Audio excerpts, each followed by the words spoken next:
Hey, it's Mr. Redstone, and in this video we're going to be solving some literal equations. Now, what a literal equation is, it's just an equation, but most of the numbers have been replaced with other letters.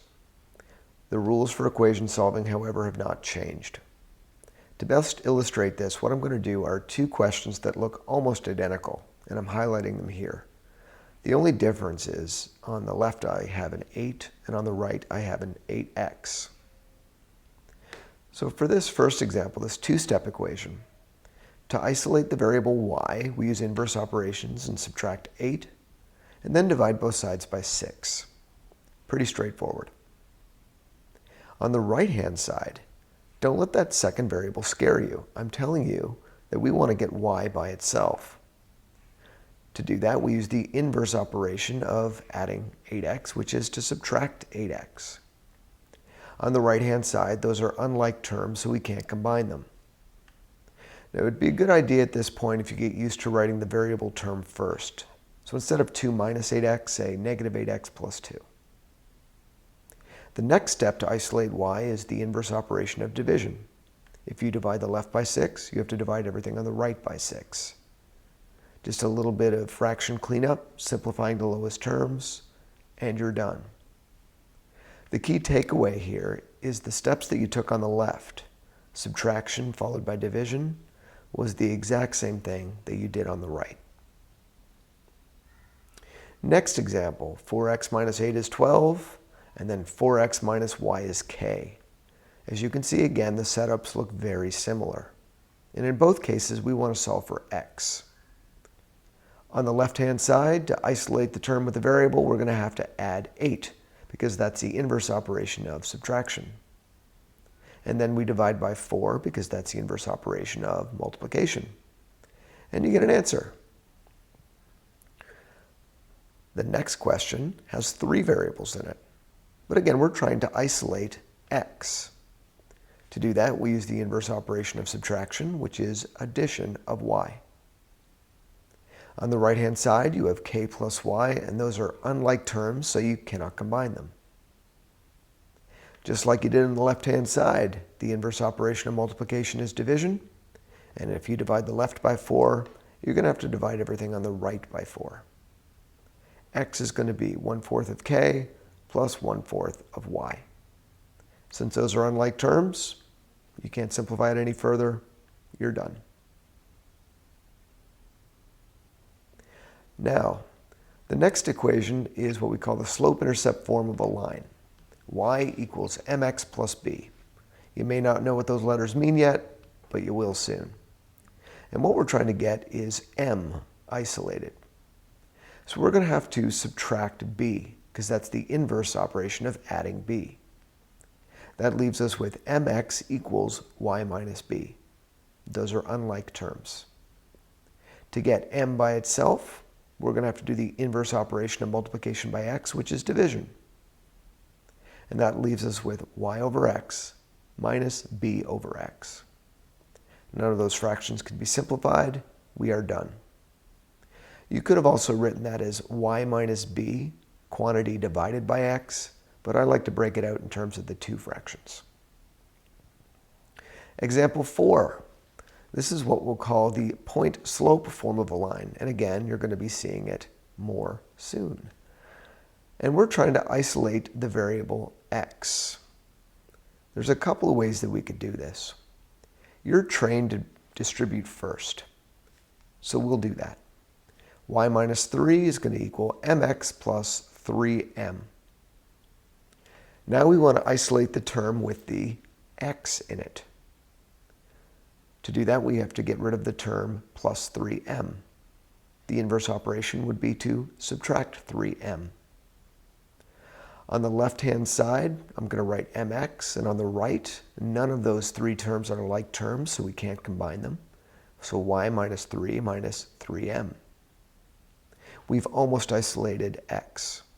It's just a matter now of dividing everything by m. The only thing that can be simplified is that third term. Negative 3m divided by m would just be minus 3. Put a box around it, and you're done. Now there's another way we could have solved this question. It's equally right. So find the method that works best for you. We are trying to get the variable x by itself. And I'm multiplying x plus 3 times m. What I could have done as a first step is divide everything by m. On the right-hand side, the m's factor out, and what you're left with is x plus 3 equals y minus 3 divided by m.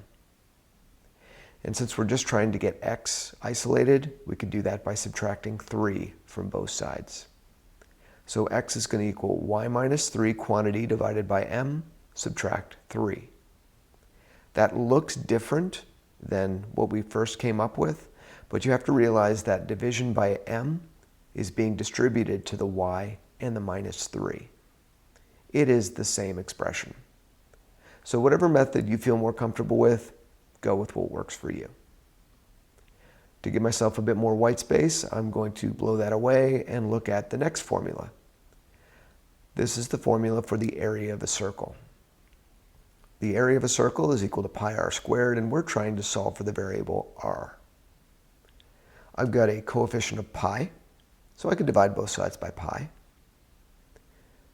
Now we want to isolate r, not r squared. All operations in math have an inverse. Adding has subtraction, multiplying has division, squaring has a square root. So r is going to equal the square root of a divided by pi. So if you're ever given a circle again and you know the area but you're trying to find the radius, that's the formula that can work for you. So if you get the hang of it, you can probably stop this video. If not, here's 4 more really quick examples. Mr. Newton would be proud of this first one.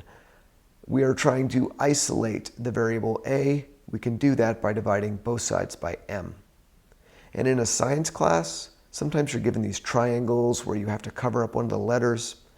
Personally, I think it would be better serving for you if you could manipulate the equations and not rely on little tricks like that. So the acceleration is equal to force divided by mass. In the next question, we're trying to isolate the variable y. We do that by subtracting 3x from each side and then dividing everything by 2. The third example, that looks like the area of a triangle. Area is equal to 1/2 base times height. And if we're trying to isolate b, there's a couple of ways we can go about it. In an earlier video, I showed you with a rational equation just how we could get rid of fractions. I could multiply everything by 2. 2a is equal to bh. And now if I want to isolate the letter b, I divide both sides by h. So in a triangle, you could find the base by doubling the area and dividing by the height.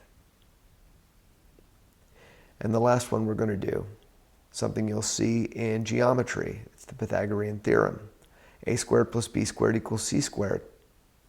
If you're trying to determine the value of b, we're going to need to isolate it. The inverse operation of adding an a squared is to take away an a squared. So now we know that b squared equals c squared minus a squared. The inverse operation of squaring is to take the square root, so we do it to both sides. B is going to equal the square root of c squared subtract a squared. And that's it. It's a very useful skill. You'll find out when you get to physics in high school, knowing how to do this. That's all for this video. Thanks for watching.